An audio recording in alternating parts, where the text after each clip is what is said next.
and welcome to the DIY Photo Organising podcast, focusing on topics to help you with your photo management. I'm Fiona from Photo Helper. And I'm Chantal from Photos in Order. Hi, everyone, and hi to Adam, our guest today. Hey, folks, thanks for the invitation. I have been looking forward to this. And we have, because we're very excited to have you on again. It's actually the third time, I think. And Our regular most listeners, popular, sorry, what was that? our most popular guest. Yes. And regular listeners, you will know that, as I said, Adam has been here before, and one was episode 42, if you want to go back, and in which he was talking about how to convert all the media, like your old movie reels, like your printed photos. It's actually one of our most popular episodes, so go have a listen. And he's also, of course, one of our affiliates. We love his courses, and you can find them on our webpage. And after the discussion today, where we will talk about his newest book, very exciting, you might want to go back and check out those courses too. They might be helpful. So that was in episode 67, by the way. So again, we're very excited to have you on, Adam, and to talk about your latest book. And Fiona's gonna read a little intro and a little bio so that new listeners know who you are. Exactly. So, we're thrilled to have Adam on today. So, a little bit about Adam. So, Adam Pratt has a fabulous business called Chaos to Memories. And we'll be talking about that throughout the book. But overall, Adam loves people, photography, and a good story. So, I have known Adam now for a number of years. So, yes, I can vouch for those comments too. He's last 25 years at the intersection of creativity and technology, including 22 years at Adobe, where he worked on the Creative Cloud team. He's a professional photo organizer, a software trainer, and a photographer. He's also the founder of Chaos to Memories, where he helps people enjoy their photos again by turning their photo chaos into precious memories that they can enjoy and share. Adam, welcome to the podcast today. Thank you. And before we get started, I know you have questions for me. I just want to say how much I appreciate what you two do. I love the energy, I love the passion. I'm super impressed with what you guys do. If I was going to have a podcast, this is what it would be, but you've already done it so well. So thank you. I've been looking forward to joining you again. Thank Oh, you. fabulous. Thanks, Adam. Thanks, Adam. Well, look, we're thrilled and excited about today because this is your eighth book, I hear, which is just phenomenal. It's exciting. I have already one, and obviously this one is the second on my bookshelf as soon as I can get my hands on a good hard copy of it. Um, so before we jump into the details about the book, and a little bit about your story behind that. Can you just tell our lovely listeners a bit about yourself and how this world of chaos to memories came about? Yeah, they say hindsight is clear, like after it's over, right? So as I look back, the journey that led me here is really clear, and it's an amazing intersection of photography. So I grew up in a family of photographers. I was as young as I think 12 years old, and I was like rolling my own film in the bathroom at home, developing on my own film in a home dark room. So I grew up around photography. I also grew up around computers and technology, and pursued that with passion. Spent 22 years at Adobe, as you mentioned, and then spent many years as a photographer. So that intersection of like technology and creativity and photography helped me about 10 years ago scan and organize all of my home movies, family photos, and all of that. And I loved the project. Most people sounds like they want the end result, but they don't want to do the work. And so I loved it. And then I couldn't help but think, I can't be the only family out there that wants their photos, safe and searchable and secure in case something bad happened. And so that's when I kind of branched out and had the confidence and started finding clients. And we started Chaos to Memories about 5 years ago, and uh, and that's kind of the genesis that led me here. Mm.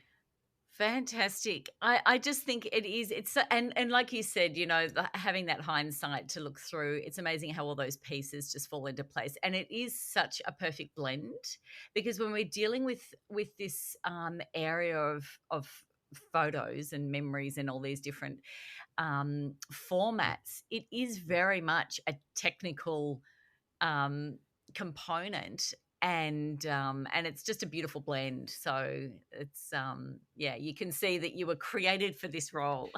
I think so.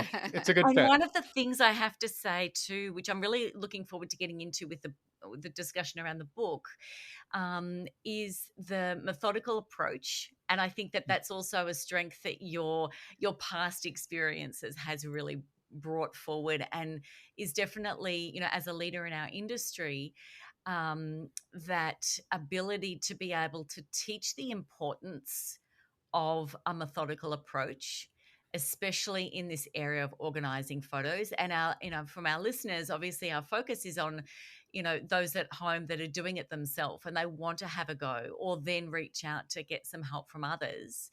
But that is really a theme through the book, because we've had a little peek inside, Yeah. which is great. We're very grateful that we've been able to do that. Um, that is really a strength, and we just love that. But that's a real reflection about, I think, you and how your team with your business at Chaos to Memories work as well. It's very well thought out, but it's come from a lot of experience, I guess. There's a lot of trial and error in that. Is that right? There is, and honestly, that's a major motivation behind the book, is because I have gone down all these roads. Like at my heart, I'm a researcher. I love to Yeah. try things. I love to test things. I love to improve things.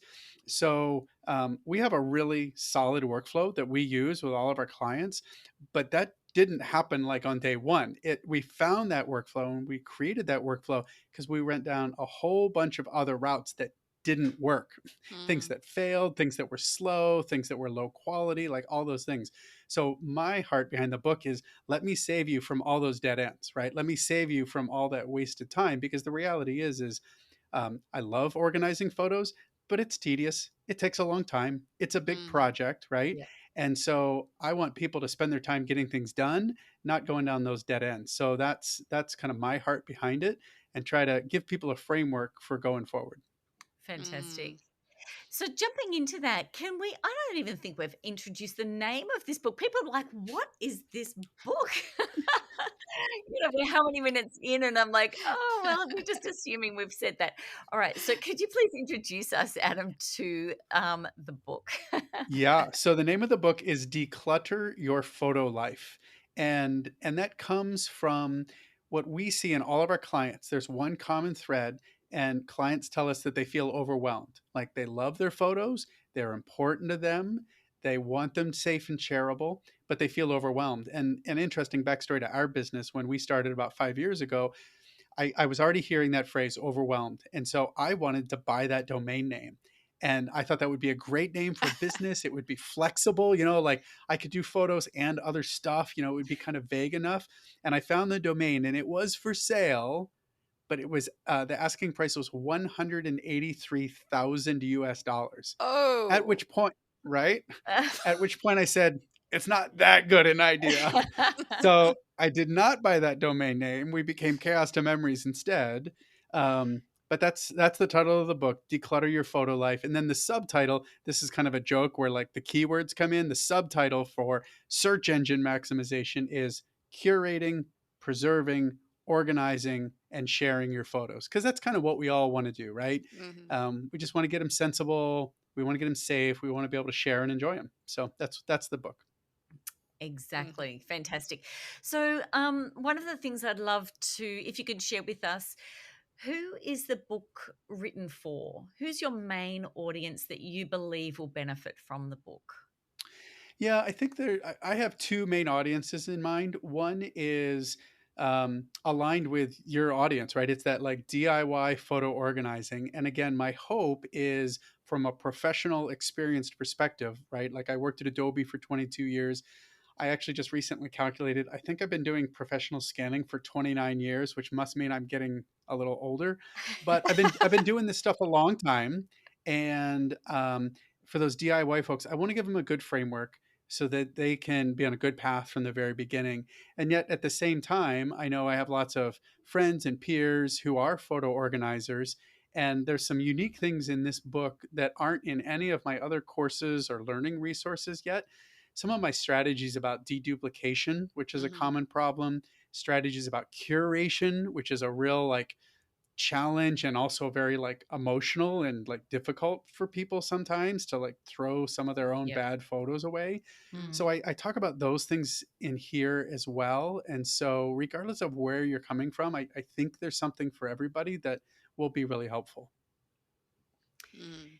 Yeah, and look, going through that, that's definitely something I really picked up on, and I think it really does speak to that ability to help a lot of people, because while I see there's a lot of detail and technical information in there, I think people that really are going on this journey of organizing, if you're going to do it, you at some point need to learn that either for yourself or have somebody else do it. So there's it, it was really good to see that in there. And be Mm-hmm. able to do that. But the strategy behind it, and especially on that issue of curation, which I actually have a couple of questions about some things you wrote in there about that. I was interested to hear. And it's a difficult process. It is a Mm. difficult process, and so understanding the your I guess purpose behind why you doing what you do in the process is really helpful. Mm, Good. Yeah. Well, I mean, just one comment about the curation process. So, and I talk about this in the book. There's a photographer named Jimmy Chin. I'm not personal friends with him, but I know about him, and I've heard him teach. And he is one of the world's best adventure photographers. Right? He was on the team that shot the Free Solo movie. Right? Like an amazing Oscar-winning documentary. that's Like a brilliant he's movie. Yep. yeah, so he's an amazing photographer, video guy, and an athlete in his own right. And I've seen him present about his workflow, and he's hanging off a mountain in the most exotic places in the world. They get back to base camp, and you know what the first thing he does? He throws away half of his images because Yeah. he, one of the best photographers in the world, knows that half of his stuff is just rubbish. And what I face as an organizer, and I want to be gentle and winsome with my clients, but they need to not keep all of their photos, right? If the world's best Yeah. photographers are throwing away half on day one, we should probably curate our photos as well, right? And Mm-hmm. probably not keep all of them. And that said, it doesn't have to be a great photo to keep, right? Sometimes it's just a good memory. And so I'm not trying to be a snob about photography, but I'm also trying to be realistic to say most of us take a lot of photos. And the person who dies with the most photos doesn't win. Like Mm-hmm. if the archive's too big, it becomes overwhelming. It's not enjoyable anymore. Yeah. So that's some of my motivation and just one of the examples I talk about in the book. Mm. Yeah, and I think that's why it's interesting, going down this path and having a book like this really for people that have. I mean, everyone. Let's face it, everybody has photos of some kind at some place, and there's just no avoiding that. And so, it holds so much emotional attachment to it. And Yes, when you're talking about this curation, and I mean, now we're in the conversation, I'm going to ask you my question I was going to ask you before, please. Yeah. but you mention in there, sort of even as a lead up to doing the curation is, and I like the way you talk about it, because I haven't got the exact wording, but you were talking about aligning it to a museum, and we have them stored in the storehouse, and then we bring out our best ones for display. Yeah. And I think that's a great analogy Mm-hmm. to be able to, because that's our photo books and our wall art, that we have, and our gifts and things like that we give. But then there's still some in the back storage, but not everything. As far as the photos go, but from your experience, you mentioned in the book that when you're going through this process, people um, do have a hard time with that step. From your experience, I mean, you do a lot of work for people. Obviously, that's your business in Chaos to Memories. And we highly recommend, if you're in the US and you haven't, if you're looking at doing that, really reach out and have a look at Adam's website and just sort of see if that might be something that aligns with you, and to look at getting some help in this area. But when you're doing that for people, how do you find, like, what's the uptake rate of people actually going ahead and following that advice, um, in doing that step, in that Yeah. curation? So in the curation, I would say for people who are going to do their own, maybe 10%. Honestly, most Yep. people, it's too overwhelming and they just don't do it. It's either overwhelming, or the other thing, sadly, but I understand, is the idea of curation can actually bring up feelings of insecurity, right? Like, am I a bad photographer? Or did I miss things that I regret? Or maybe I see photos that remind me of things that are difficult in life, and Yep. those, that's true for many of us, right? Mm. And all of those things, there can be a little bit of shame, there can be some disappointment, and it can be overwhelming to tackle.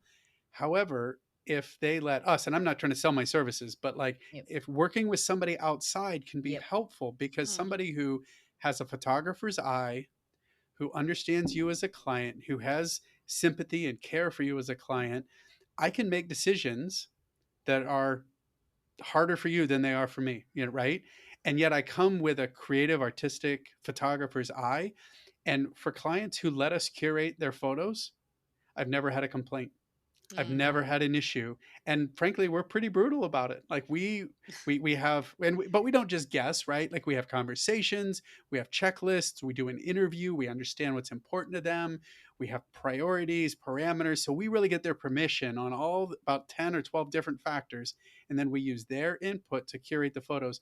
And we do that on millions of photos every year. We have yet to have a single complaint, because what they get back is actually enjoyable. They don't Yeah. feel any overwhelmed anymore. They're thrilled. So sometimes you need that outside perspective. And one of the ways to get an outside perspective that I like is time travel, right? Pretend, I didn't use this example in the book, I don't think, but pretend it's 100 years from now. Will Mm. this photo be interesting? Literally generations from now, when you're not even here anymore. What did you have for breakfast? Nobody cares, right? What color was the couch you thought about buying 6 years ago? Nobody cares, right?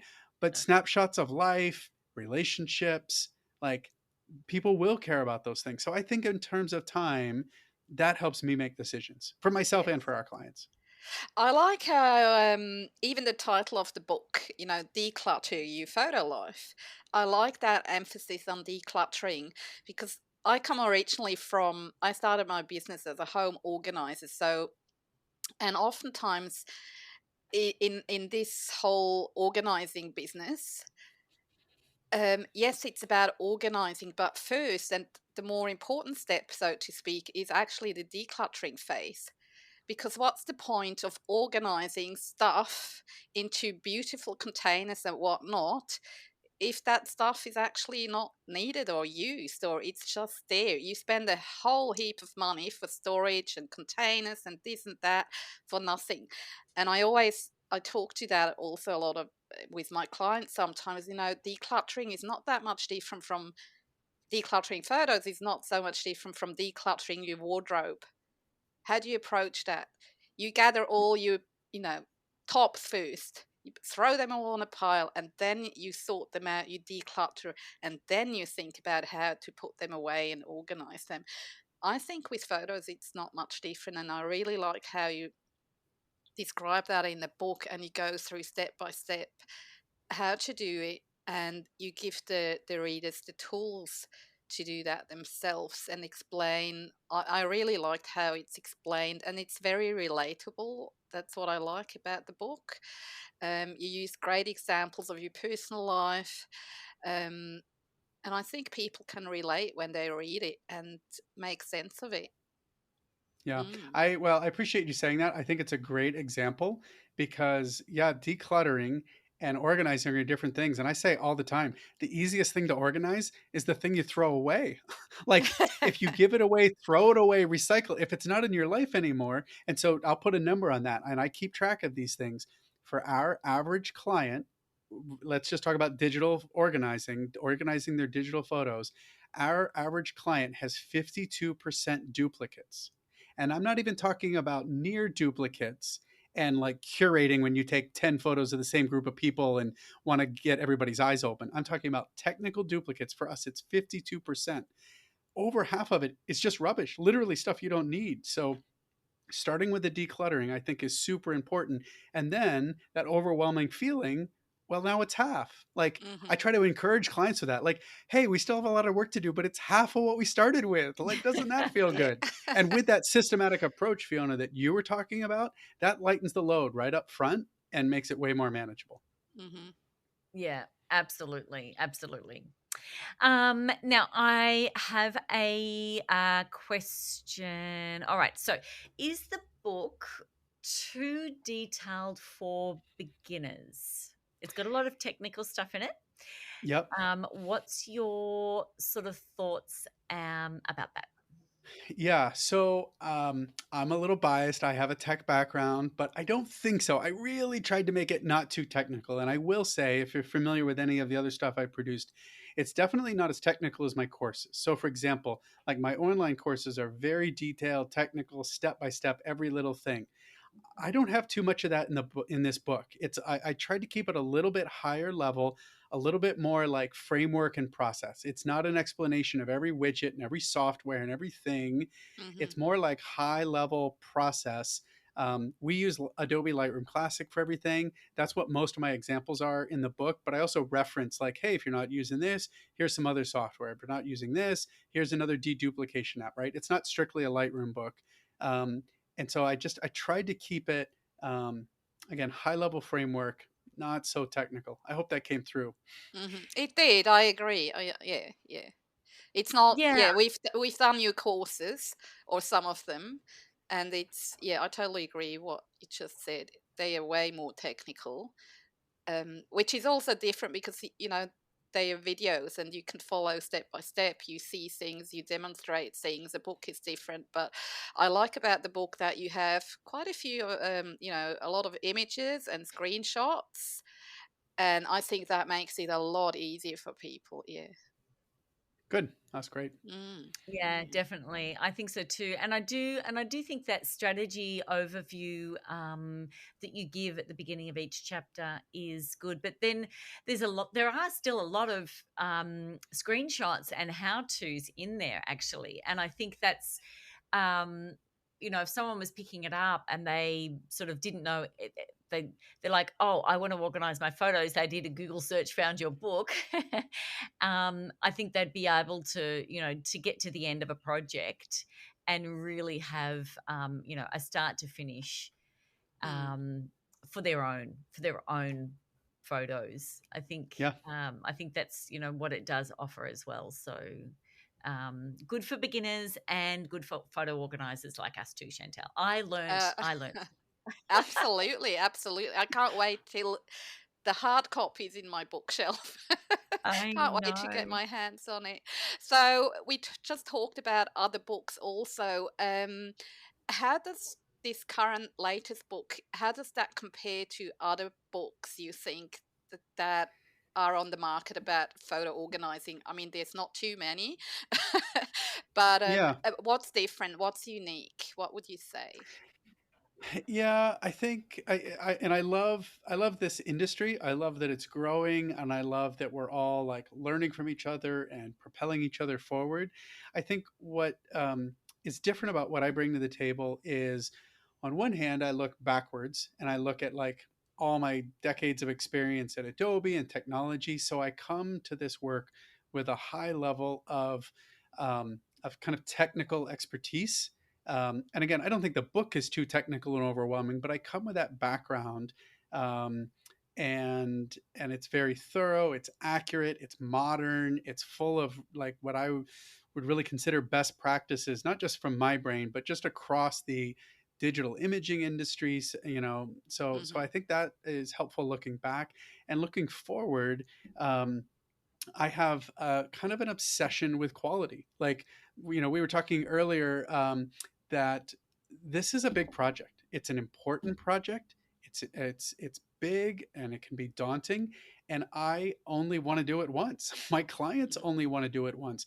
So with my obsession on quality, I think I can steer clients to do it right, do it the first time, get results that aren't just like okay, and aren't just going to work for their current phone, computer, cloud account, whatever, but that are going to get results that work on Mac, Windows, iOS, Android, Apple, Google, and for years and generations to come. That's my vision. I always think about my Mhm. client as my primary client, and then like their grandkids as my secondary client. They don't really know it, but that's who I have in mind. I want this stuff to last. Yeah. That's my goal for my own family. That's my goal for clients, and that's what they can get from the book. Mm. I Absolutely. I You go, like Chantal. how, or yeah, I like that you're not trying to hide the fact around that these things take time. Sometimes, people think there's a little magic wand or an app that can do it all for you. Well, sorry, that's just not the case. That's not reality. And I like that, we in the book also you very clear about that. It will take time. And whatever Yeah, tools and workflows and processes you use, hopefully they're gonna use the one in the book because that's a real good, you know, as Fee said, it's very methodical. The process, it's tried and tested, um, and it just needs time. It takes time. There's no way around yeah. it. Yeah. Yep. Well, and the other, Mm. I mean, two other comments on that real quickly. I mean, I completely agree with you. Clients come to me and they're shocked about one of two things. They're either shocked about how long it's going to take or how much it's going to cost. And then I gently, very gently, with a smile, I remind them, you are bringing four generations of photographs or whatever it is, 60 years, 100 years. We actually just scanned some letters from 1863, right? Like almost 160 years old. So I'm like, we have a lot of material. So this is Mm, going to take a little bit of work, right? Like, so, and then once they measure that, they're like, oh yeah, right, this is a big project. And the other thing I'll say about quality is, and again, I don't want to sound like a snob about it, but I do want to do it right the first time. And so one of the things that I was pretty thrilled about, I was actually just invited to speak at the Smithsonian. Um, about the work we do and helping them with some of their workflow. And I'm sure I have tons to learn from them too. But I'm looking forward to that hopefully happening this fall. And I think that kind of thing comes out of the quality of the mm, work that we deliver to our clients, and that's mm. that's talked about in the book. Yeah. Yeah, absolutely. Now I'm going to ask, I want to talk about, uh, well, the favorite part of the book. I was actually just gonna say, I want to tell you what my favorite part is, and I want to ask Chantel her favorite part. And then Adam, you have to tell us yours. But I would have to do. before we do that, can you tell us a little bit about even going about writing? Like you're a busy person. You've got a lot of staff now. You've expanded. You know, how do you go about uh, writing something like this? And was there something that you actually like had to go back in and like change? You go, oh, got that wrong, or need to redo that, or update that, or sort of what's your process on going about it? Something like Yeah, this with a yeah. yeah. The process is interesting. Again, it's my eighth book, so I've become much better at it. My first book, I was just about to go nuts, man. It does get better over time. You get the process, and I think two things help. One is the book mirrors our workflow, so I Right. just wrote out the workflow. Like I didn't Yeah. have to make up a new bunch of stuff. This is what we do all the time. So it was relatively simple in that regard. Obviously, I have to give examples and tell stories that illustrate it, but the workflow is the workflow. The other thing that I'll say personally about writing is it is hard. and it is slow. And every time you think you write something good, put it away for 48 hours and read it again. And then you're like, oh, that's not very good. And then you submit it to your editor. You're like, no, it's good. And then they come back and then you realize, no, it was not good, but thanks to their brilliant work, now it's finally readable, right?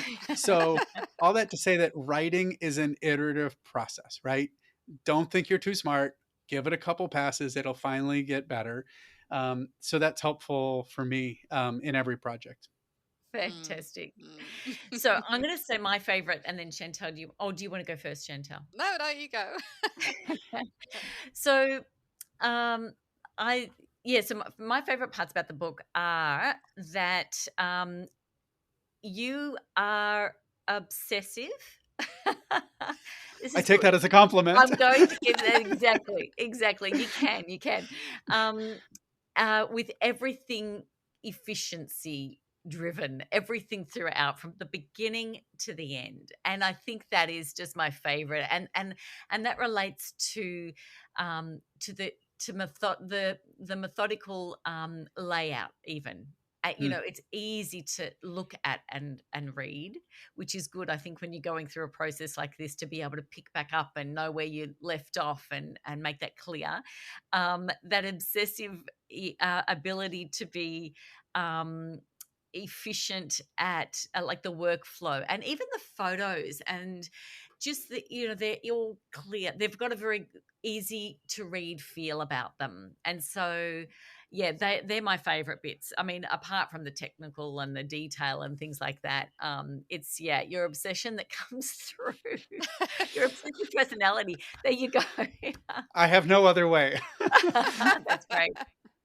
How about you, Chantal? What was your favorite part? And I think the reason I wanted to sort of, pop this in the podcast for listeners really, is because, I wholeheartedly believe that when people are going into the job of organizing their photos, any resource, there's such a limited amount of stuff out there. And I just think, if they're listening to the podcast, if they're trying courses, if they're researching on their own, all information is just good, healthy, helpful, I think, when you're going about something like this, because our photos are so precious. So, yeah, I just thought it would be fun to just be able to share a little bit of insight so that it might be something that someone might pick up and run with as well. So, Chantal, what's yours? Oh, where do I start? It's tricky to choose a sort of a favorite or something, but I think what I mentioned before. I found the book is written in a way that I can relate to it. The examples that you use, the images that you use, um, and yes, there is tech stuff in there, but it's not too detailed. I don't think it's gonna be too overwhelming for people. I feel it's just the right amount of tech stuff in there. It's um the practical tips, and what I loved in particular also is that in more than once you recommend software, and yes, it's mostly Lightroom, but we also talk about others. But it's not just like a recommendation or sharing what you use. You actually give reasons for it, and you Mm. share the criteria. How do you choose this or that? And that's what I really loved about it, because again, these are practical things, and saving everyone a ton of time to do that research. You explain like things, for example, like different um, formats, like, what is a JPEG, what is a TIFF, what is this and that. So it can be used as a bit of a reference book. That's what I really loved about it. And it's very, very practical. And yeah, yeah. So Mm. Well, can't wait to get Chantal, it. I so appreciate you saying that because personally, one of my pet peeves is when I hear somebody say like XYZ is the best. Some camera or some software or a website, it's the best. I'm like, the best at what? Like I don't know what's important to you is what's important to me, right?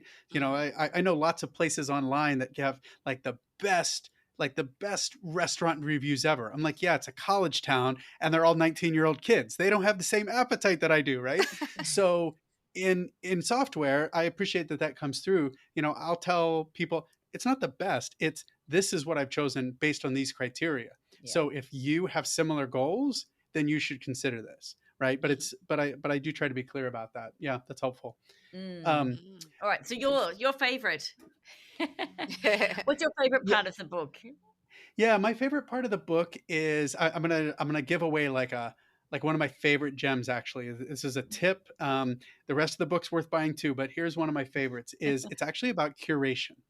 So my tip is most people curate their photos from beginning to end, right? They go to a birthday party, they have a holiday, you know, the kinds of things that they take photos of. And then if they ever curate them, they curate them from the beginning to the end. I think that is the worst way to do it. And here's why. Imagine yourself at one of these scenes. You get your camera out and you're trying to get people to gather, and you take like a test photo to see if the light's right, and then you get some people together and then you take a photo still too early because like somebody's fixing their hair, and then you finally get a good photograph, and when you take that photograph, that's when you stop taking because you know you finally got the shot. So one of the tips that I offer in the book about curation is don't go forward to back, go backwards to forward, start at the end, and your last shot may be your best. If you want to keep some of the goofy ones, fine, but that last shot is probably your best, and then you might be able to delete the rest and save yourself a ton of time. So just little things like that that you only get from experience, and you find these faster ways. Those are some things that I want to share with the readers. Mm. Yeah, Awesome. love it. Yep. I actually, when I read that part, I thought, I do that actually. Sometimes, you know, you sort of flick through your photos to see if you got the shot. Yep. And I Mm. do go to the end first and then I flick the other way, making sure that that was the last one I want. Yeah. So and again, with as many photos as we have, all it takes is a few tips like that just to make Yeah. the load lighter. But I Yes. never thought of doing that as far, but I hadn't sort of as a concrete tip sort of thing about, when you're going through all of the photos. And Yep. that's the kind of thing that I think is really helpful, those just tried and true um, things that you apply, every day when you're, Mm. organizing millions of photos a year, as you say. Yep. Mm. Yeah, absolutely. So can you tell us and how? When is this available? How can people grab a copy and tell us sort of some of the practical stuff if you can? Yeah, so the book is generally available now, and I realize we have a global audience, so that may vary in different regions. But the book is shipping in volume, at least in the States, where I know many of your listeners are. It should now be shipping from Amazon.com, where people can actually get the first like chapter and a half as a free sample. Like if Great. they want to check it out, but they're not sure if it's worth their time or money, they can check that out and see what they think for free. They should be able to find it at Barnes and Noble. They can find it directly from the publisher site. So that's rockynook.com. And globally at your local resellers.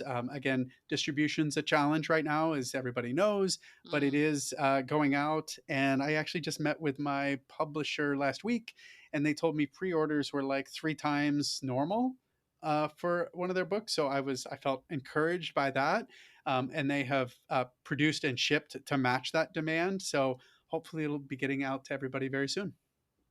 Beautiful. And Fantastic. it is a hardcover book. Does it also exist as an ebook, or how is that going? Yeah, good question. So there's two options. So there's a print book. It's actually not hardcover. It's soft Oh. cover, but it is real paper, right? So you can hold it in your hand. I have one now in my hand. So it's yeah, soft cover printed. There's also an ebook edition in many formats like PDF and EPUB and things like that. Mm. And they're probably the best deal. You can buy it wherever you like, but probably the best deal. You guys are going to share a coupon code for listeners so they can get a discount off that, a generous 40% discount, and they can apply that to Rocky Nook. And Rocky Nook actually has a bundle. It's the only place where you can get the ebook and the paper book together for one price without buying them separate. And so that way, if you want one like mobile on the go, you can have both. And it's a pretty good deal. Mm. Awesome. Sounds good. Fantastic. That is great. So we'll put all those details up on our show notes as well on from our website, and obviously people can find all those details from you through your own website, Adam, as well. Yep. Yes, I should. I think the book's there. Yes, all the courses are. I'll make sure the book is. We've been so busy. I've just hired a bunch of staff. We're building out a new studio that's 10 times bigger. It's a crazy season, but we're grateful for all of it. That's fabulous.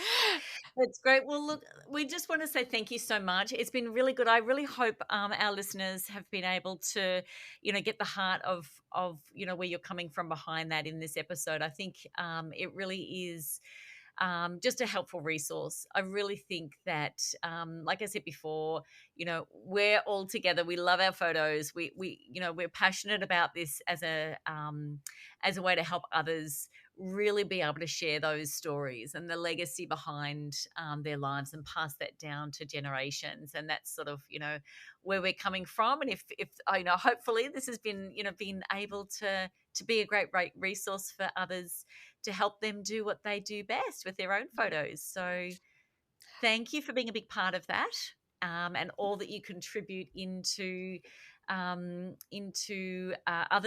people in the industry and organizers as well, like ourselves.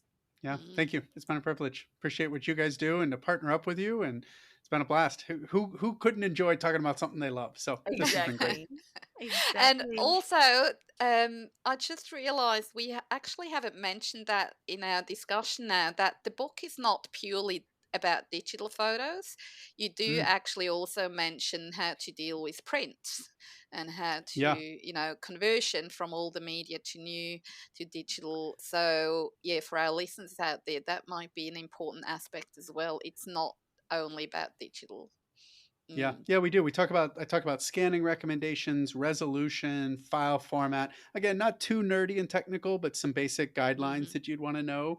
And I couldn't.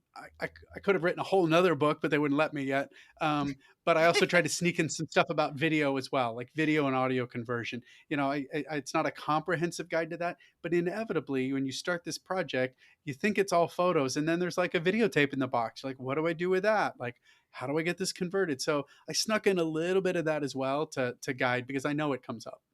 Mm. Yes. Yeah. Yeah, absolutely. Yeah, very good. Wonderful. Well, thank you all for listening. Thank you for joining us. And we just want to encourage you to pop on over to the DIY photo organizing website. And we've got lots of other podcast episodes there, and just keep in touch through our social media, Facebook, but mainly just on the website. All the show notes are there and things like that. So I think once you get into this world of photo organizing, there's some specific sort of things you want to learn about. So just do a search on that podcast page, and different things will pop up, so you can get a specific Mm. episode that just helps you learn about the area that you're most interested in. And as always, we'd love your feedback. We have a wish list request, which we love getting from our listeners. If there's other topics that you would love to hear about, then we would love to do a bit of research and find a great guest, and cover them for you. So thanks again for listening. Thanks again, Adam, so much for joining us. Thank you both. Thank And you. yeah, and so I am Fiona from Photo Helper. And I am Chantal from Photos in Orders. Thanks again, Adam, and thanks to our listeners. And don't forget to check out the show notes, and the code will be there too. See you next time. Great. Bye.